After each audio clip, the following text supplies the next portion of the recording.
Ram Ram. Array Perumal, என்னையா தூங்குற? என்னங்க முதலாளி, கிருஷ்ணன்ஜி நம்ம கடப்பக்கம் போனா மணி 9. கடியாரத்துல 9 ஆகுது. திருப்பி வாங்கியா 9க்கு. ஆமாங்க, அவரு எல்லா விஷயத்திலயுமே ரொம்ப கரெக்டுங்க. அவர் எனக்கு ரொம்ப நாளா தெரியுமே. கிராமத்துல அவங்க பக்கத்து வீடு தானுங்க எங்க வீடு. அவங்க அம்மா என்னையும் ஒரு புள்ள மாதிரியே தான் நடத்துவாங்க. அவரு அவங்க அம்மாவை பார்க்க வர்றது கூட மாசத்துல ஒரு நாள் தான் வருவாரு, மறுநாள் டான்னு போயிடுவாரு. டேய் மஞ்சளா 30டா, கரங்களா 5. அது போதும். மசாலா 7.5. மசாலா இல்லடா மாலா. ஓ மாலாவா? விமலா வந்து சைபர்ரா. சித்தி பொண்ணுடா, ஒண்ணு போடுறா பாவம். கண்ணு போடுறா. ஆளை பத்தி உனக்கு என்னடா தெரியும்? கொஞ்சம் செக் பண்ணிக்கிறேன். வாங்கிட்டேன்.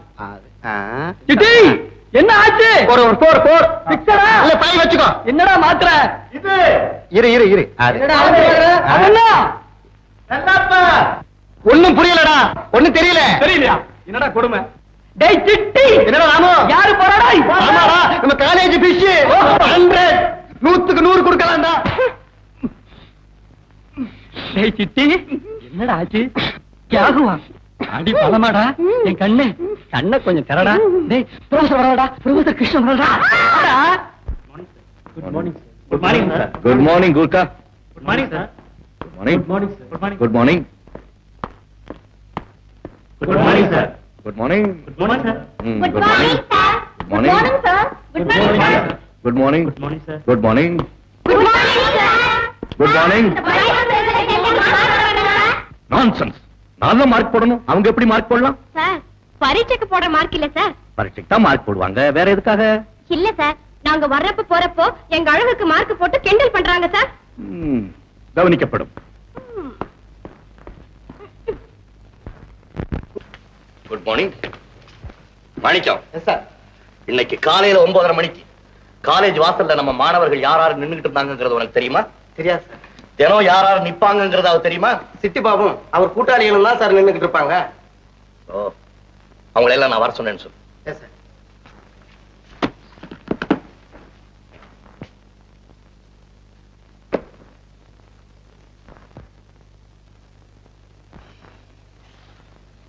%30, 40%. ப்ரொஃபசர் கூட நம்ம மாதிரி தான் போட்டுருக்கா. நம்ம என்னடான்னாக்கா காலேஜ் வாசல்ல இருந்து உயிருள்ள ஓவியத்துக்கு வந்து மார்க் போட்டுக்கிட்டு இருக்கோம். இது என்னடான்னா உயிர் இல்லாத சித்திரத்துக்கு மார்க் போட்டுக்கிட்டு இருக்கேன். சும்மா இரு, என்னன்னு பாப்போம். 10%. சார் கொஞ்சம் ஏத்தலாம் சார், இன்க்ரீஸ் பண்ண தேவையில்லையே. அது எப்படி இருக்கு அந்த போஸ் பத்தில? நோ நோ, 10க்கு மேல கொடுக்கவே முடியாது. என்ன சார், அழக கொஞ்சம் கூட ரசிக்க தெரியல சார். இதுக்கு போய் 10% கொடுத்தா நானா இருந்தா 60% கொடுப்பேன் sir. 60? No. What no no? நானா இருந்தா 70% கொடுப்பேன் சார். 70 கொடுப்பீங்களா? Very good. காலையில காலேஜுக்கு முன்னால நின்னு மாணவிகளுக்கெல்லாம் மார்க் போட்டது நீ தானே? உங்ககிட்ட இருந்து உண்மையை வரவழைக்கிறதுக்காக தான் நான் இப்படி செஞ்சேன். ஒத்துக்கோ. சார், இந்த அழகை எப்படி சார் ரசிக்காம இருக்கிறது? காலேஜுக்கு படிக்க வர்றியா, அழக ரசிக்க வர்றியா? படிச்சு பட்டம் பெற்று நாட்டுக்கு வீட்டுக்கு பெருமை தேட வேண்டிய பருவத்துல இப்படி கேவலமா நடந்துக்கிறது உனக்கே வெக்கமா இல்ல? நான் ஒண்ணுமே செய்யல சார். அவங்கள தொடக்கூட இல்ல சார். தூரத்துல இருந்தே நான் மார்க் போட்டுறேன் சார். Remember this.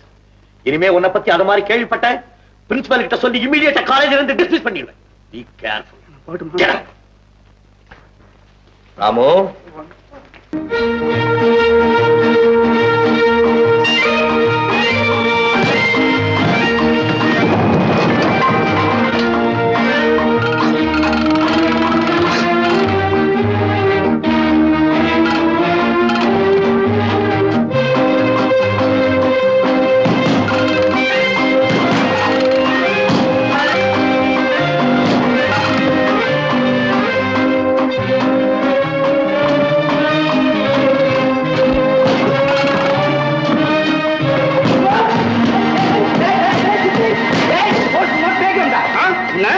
சார் ஒண்ணு இல்ல சார், நீங்க சொல்லி கொடுத்த மாதிரி நான் கொஞ்சம் பிராக்டிஸ் பண்ணேன் சார். இப்படி ஒண்ணு பண்ண. மாமா மாமாவா? மாமா, இந்த கட்ஸ் எல்லாம் போயிடுச்சு, சரி பண்ணி கொடுங்க. அப்புறம் அம்மா கிட்ட சொல்லிடுங்க, சாயந்தரம் வீட்டுக்கு வர லேட் ஆகும். எங்க போற? வீட்டுக்கு போறியா? You shut up. என்னம்மா? ஹாஸ்டல்ல டிராமா ரிஹர்சல்ஸ் இருக்கு. சார் போங்க சார், நீங்க சொல்லி கொடுத்த மாதிரி பிராக்டிஸ் பண்ணா நான் தான் சார் அடி வாங்குறேன். சார் என்ன சார் இது? டென்னிஸ் ராக்கெட் வாங்க பணம் கொடுத்து 1 மாசம் ஆகுது, இன்னும் வரவே இல்லையே. நான் ஸ்போர்ட்ஸ் கம்பெனிக்கு பல லெட்டர் போட்டுக்கிறேன், அவங்க இன்னும் அனுப்புறேன், வந்ததும் தகவல் கொடுக்குறேன். சார் ட்ரில் மாஸ்டர் சார், ஒண்ணு இல்ல, இந்த ஸ்டூடெண்ட்ஸ் கிட்ட வாங்குற பணத்தை உங்க சொந்த செலவுக்கு அப்படியே அட்ஜஸ்ட் பண்ணிக்கிறதா கேள்வி. நீங்க போங்கம்மா. சார் ஒரு குட் நியூஸ். எஸ். உங்க கணக்கு வழக்குல பாக்குறதுக்கு ப்ரொஃபசர் கிருஷ்ணன் பிரின்சிபால் பிக்ஸ் பண்ணிருக்கார் சார். கிருஷ்ணனுக்கு ஸ்போர்ட்ஸ்க்கு என்ன சம்பந்தம்? இலக்கியத்தை பத்தி வேணா ஏதாவது வளருவாரு. சார் உங்களுக்கு தெரிஞ்சு அவருக்கு தெரியும் சார், அவருக்கு தெரிஞ்சு உங்களுக்கு தெரியுமா? இத போவியே நாத்துவே இருக்காருங்க. கணக்கு கேட்டா ஏன் சார் கோவம் வருது? கோவம் வருதான் கோவம். சிட்டி இந்த கிளாஸ்க்கு வரலையா?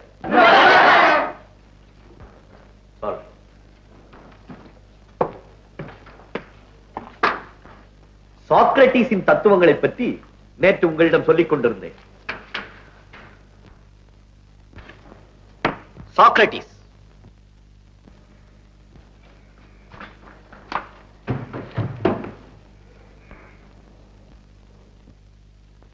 சாக்ரட்டிஸின் பெருமைகளை பற்றி உங்களுக்கு நன்றாக தெரியும். அவர் ஒரு மாணவன் திருட்டுத்தனமாக வகுப்பிற்குள் நுழைவதை ஒரு நாளும் அனுமதிக்க மாட்டார். இல்லையா சிட்டி? ஆமா சார்.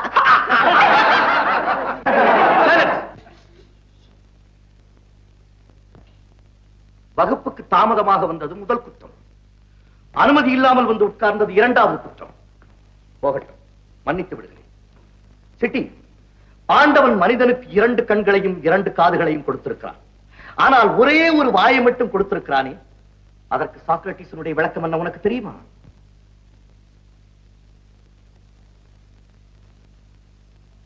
என்ன? சாக்ரட்டிஸுக்கு விஷம் கொடுத்தவர்கள் கூட செய்ய முடியாத தீமையை உன்விளக்கம் செய்துவிடும் போல் இருக்கிறது. 2 காதுகளால் நல்ல விஷயங்களை அதிகம் கேட்க வேண்டும், 2 கண்களால் உலகத்தை அதிகம் பார்க்க வேண்டும், ஆனால் அதிகம் பேசக்கூடாது. அதற்காகத்தான் ஒரு வாய் கொடுத்திருக்கிறான். No, what I am trying to say, 2 வாயை If you cannot obey, you cannot command. கீழ்ப்படிய கற்றுக்கொள்ளாதவன் யாருக்கும் கட்டளையிட முடியாது. ஆண்டனி கிளியோபாட்ரா இவர்களை பற்றிய வியாசத்தை ராமு மிக மிக அழகாக எழுதியிருக்கிறார். அவருக்கு 100க்கு 80 மார்க் கொடுத்திருக்கிறார். எல்லா மாணவர்களும் அவரை போலவே படித்து முன்னேற வேண்டும் என்பதுதான் என்னுடைய ஆசை. இதோ ஒரு விசித்திரமான விடைத்தாள். இது யாருடையது என்பது உங்களுக்கு நன்றாக புரியும். Mister city. சிட்டி, கிளியோபாட்ராவை பற்றி எழுத உனக்கு ஒரு வார்த்தை கூடவா கிடைக்கவில்லை? Sir 20th century fox Cleopatra படம் நம்ம ஊருக்கு இன்னும் வரல சார். அதுல எலிசபெத் டெய்லர் கிளியோபாட்ரா வாய்ப்பு பண்ணிருக்க சார். So beautiful sir. அதை பார்த்ததுக்கு அப்புறம் நான் வியாசம் எழுதுறேன். அப்புறம் பாருங்க சார், 100க்கு 150 கொடுப்பீங்க சார் நீங்க.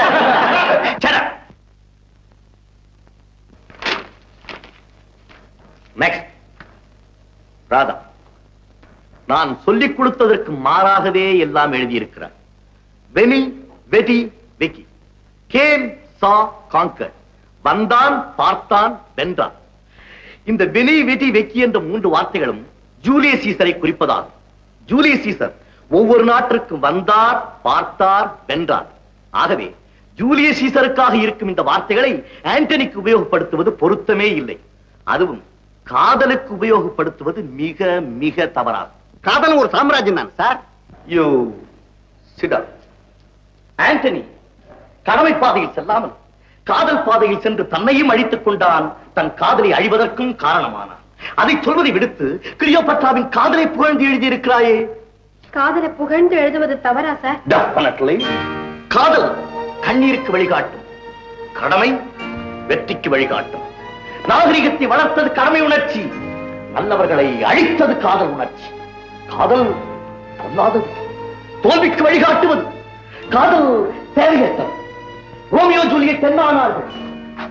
மாண்டார்கள். ஆண்டனி கிளியோபாட்ரா என்ன ஆனார்கள்? மாண்டார்கள். அம்பிகாபதி அமராவதி என்ன ஆனார்கள்? மாண்டார்கள். வாழ வேண்டிய நீங்கள் இதை மறக்கவே கூடாது. That's all for the day. சிதறி கிடக்கும் சூரிய ஒளியை ஒரு பூத கண்ணாடியின் மூலம் ஒன்று சேர்க்கும் போது அது பஞ்சை எரிக்கிறது. அதுபோல் மிகவும் மெல்லியதான நீராவியை ஒன்று சேர்த்து ஒரு இரும்பு பெட்டிக்குள் அடைக்கும் போது அது ஆயிரக்கணக்கான டன் எடையுள்ள ரயில் வண்டியை இழுத்துச் செல்லும் பலம் பெறுகிறது. அதே போல் சிதறி கிடக்கும் நம் மன அறையை ஒன்றுபடுத்தும் போது ஷேக்ஸ்பியர் போன்ற பல இலக்கிய மேதைகளும், மைக்கேல் ஏஞ்சல் போன்ற வான்புகழ் கொண்ட சிற்பிகளும், கம்பன் போன்ற கவி சக்கரவர்த்திகளும், சர் சி வி ராமன் போன்ற விஞ்ஞான மேதைகளும், நாகரிகம் வளர்த்த பல நல்லவர்களும் நம்மிடையே தோன்றுகின்றனர்.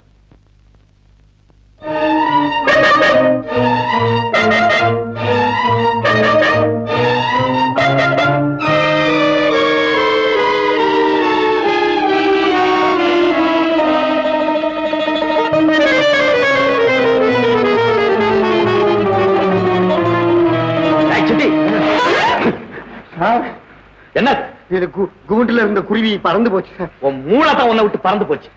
நீ இந்த கிளாஸ்ல எத்தனை வருஷம் இருக்க? 2 வருஷமா இருக்கேன் சார். எங்க அண்ணன் 3 வருஷம். உங்க அப்பா? அப்பா ரெக்கார்ட் பிரேக், அவர் 4 வருஷம். சும்மா எத்தனை கிளாஸ் இருக்கானோ சார். உங்க அப்பா ரெக்கார்டை நீ பிரேக் பண்ணிடுவ. நீ இந்த கிளாஸை விட்டு மாறவே போறதில்லை. போமே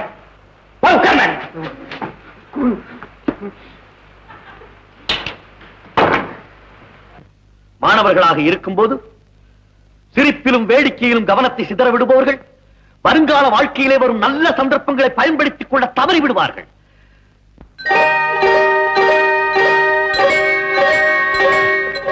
நம் எதிரிகள் நம்முடனே பிறந்து நமக்குள் ஊசலாடிக் கொண்டிருக்கும் உணர்ச்சிகள்,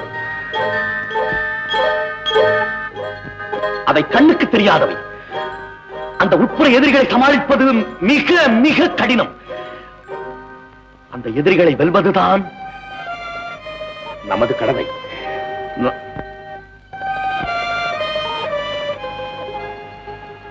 இந்த பாடத்தை இதோடு முடித்துக் கொள்வோம்.